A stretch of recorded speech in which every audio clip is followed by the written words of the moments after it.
DraftKings, ticker symbol DKNG, has kicked off 2023 on a pretty high note. You're taking a look at some of those gains on the screen, up by about 55% over the course of 2023, with legalized sports betting on the rise. And as gamblers recover from March Madness, another big event on the horizon here and now. The Masters tees off, and we're joined by Oppenheimer senior analyst Jed Kelly, plus Golf Digest staff writer Christopher Powers. Great to have both of you here with us today. Jed, first and foremost, just take us into some of the betting activity that we've seen over the course of this year and what names like DraftKings are really being able to capitalize on.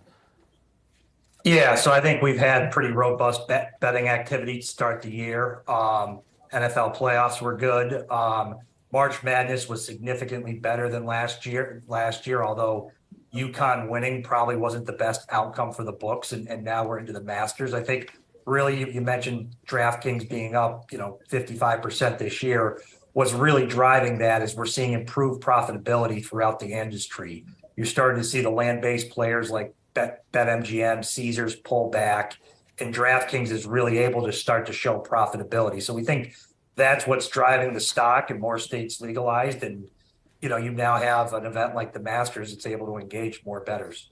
Chris, I'm not going to put you on the spot and ask for a pick to win, but I will ask you, since you were there at Augusta and where the Masters is taking place for this weekend, what the vibe is. Give us a vibe check of what's taking place down there. I mean, ultimately, this is the first time that we're now seeing PGA Tour players, some of the biggest names, now re-engage with some of the live golfers who defected over to that tour and are able to participate in the Masters tournament. What is the vibe there, boots on the ground? I would say more than cordial. It is Augusta National, so everyone's kind of falling in line and getting along, so to say. The Champions Dinner sounded like it went quite well. Everyone's just trying to get along, as they say. Apparently, though, Phil Mickelson was a little bit quiet at the Champions Dinner, not usually his talkative self, but overall, very strong vibe. Sun's out today. Some weather rolling in here Saturday, I believe, but looks like we're going to play golf today. Tomorrow, hopefully Sunday will be very nice, and we should be able to get this thing in 4 days. And Jed, want to go back to DraftKings and FanDuel, that battle. And in your latest note, you say FanDuel is rapidly gaining share in new state launches. And you were just talking about some of the competitive nature of DraftKings. And then posing the question, can DraftKings catch up? Your answer to that, please. Yeah, so what we're seeing is FanDuel's really benefiting from Flutter's 2 decades of trading and promotional experience, and they just have a high amount of promotional sophistication.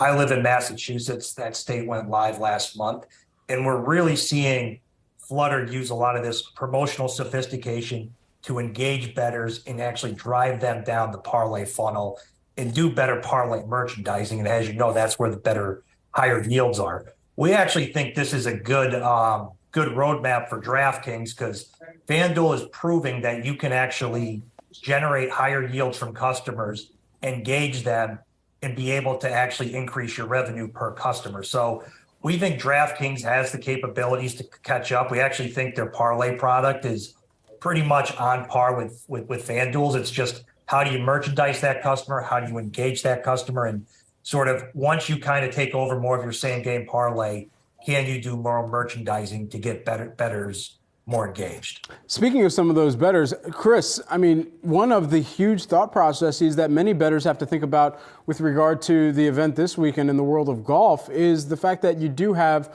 as we mentioned, some of those live golfers coming back together with the PGA Tour golfers, and it now being on the table of, all right, do I take a player that is not necessarily ranked in FedEx Cup points or that I haven't seen play as much, or do I take the person that I know to be world number one in Scottie Scheffler? How are people kind of gauging that from the conversations that you've had? Or on the other side, of the live golfers that are participating, do any of them look bet worthy right now?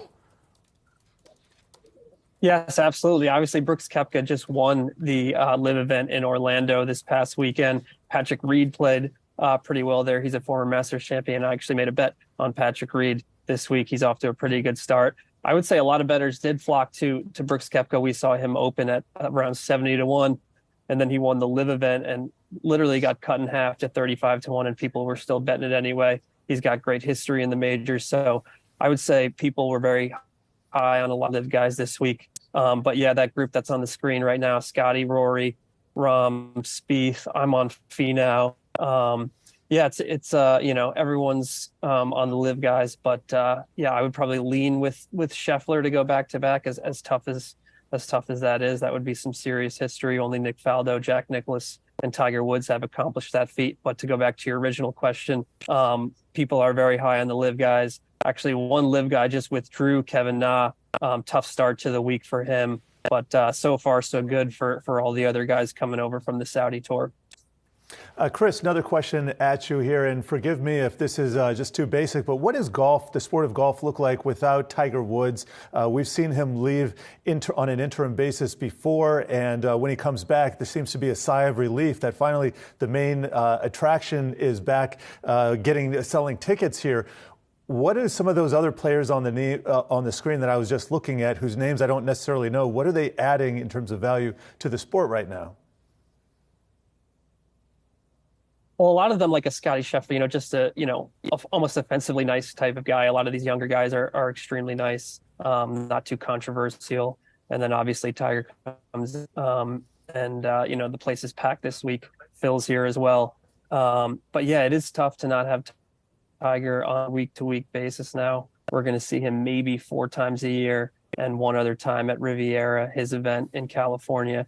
And if we're lucky, maybe one other event. So you've really got to cherish these weeks as a golf fan. But I do still think the PGA Tour is in pretty good hands with some of these young stars, like a Scotty, like a Jordan Spieth, who's playing very good golf again. We've seen Rick Heller start to play very good golf again. He's a huge fan favorite. So we need more guys like Ricky, a Jason Day, as well as kind of found some form again here. So I do still think the tour is in good hands, even when Tiger Woods is not playing on a regular basis. A lot of our viewers have seen Jared and I sitting here talking about the markets this morning, but I can neither confirm nor deny that at 10:18 a.m. Eastern time that there was Tiger Woods on my laptop here on the desk, at least for a brief moment, but won't confirm or deny that. Jed, while we have you here, just as we think out to the rest of this year, what are some of the major catalysts that you're going to be looking for? I mean, of course, events like the Masters, events like March Madness, major acquisition opportunities for some of the larger kind of sports books and digital apps that have made their way into the fingertips of bettors everywhere. But where do those opportunities continue to come about? And how are you going to be watching for some of those customer acquisition costs to begin to or continue to retreat? Yeah, so in regards to catalysts, I think we're still watching state launches. North Carolina looks promising. Missouri looks promising. Kentucky just went legal last year. So, even if those states aren't all live by football season, you have a pretty good roadmap into 24 that presents a pretty nice profitability trajectory. The one thing to watch is just what goes on in Texas. It does look like the 3 big states, Texas, Florida, and California, at best, one of them might be live by 2025, but to be decided. And in terms of customer acquisition, I think you're just going to see a favorable environment throughout the rest of the year. Right? What you've seen is, I think you've seen the investors for MGM and Caesars basically tell management, hey, we're all right with you guys being 5 to 10% market share gainers in sports betting and letting DraftKings and FanDuel consolidate the rest of the market. So that's what we're watching. And then the one thing to watch, I guess, with DraftKings from a product perspective is, they do have the toggle on their same game parlay. My guess is, that would likely be going away sometime around football season, but that's what we're watching. Gentlemen, thank you so much for the time here. Chris, a little tidbit that you can use in your reporting over at Golf Digest as well. My desk mate here, Jared, just flagged that the stocks high of the day here for today's session was at 10:16 a.m. We all know what happened 2 minutes later. Tiger Woods teed off in Augusta, Georgia at the Masters event. So you can take that as you want. Productivity may slip up a little bit here on the day. Final trading session of the week. Golf Digest senior writer Chris Powers and Oppenheimer senior analyst Jed Kelly. Thanks so much for the time, guys.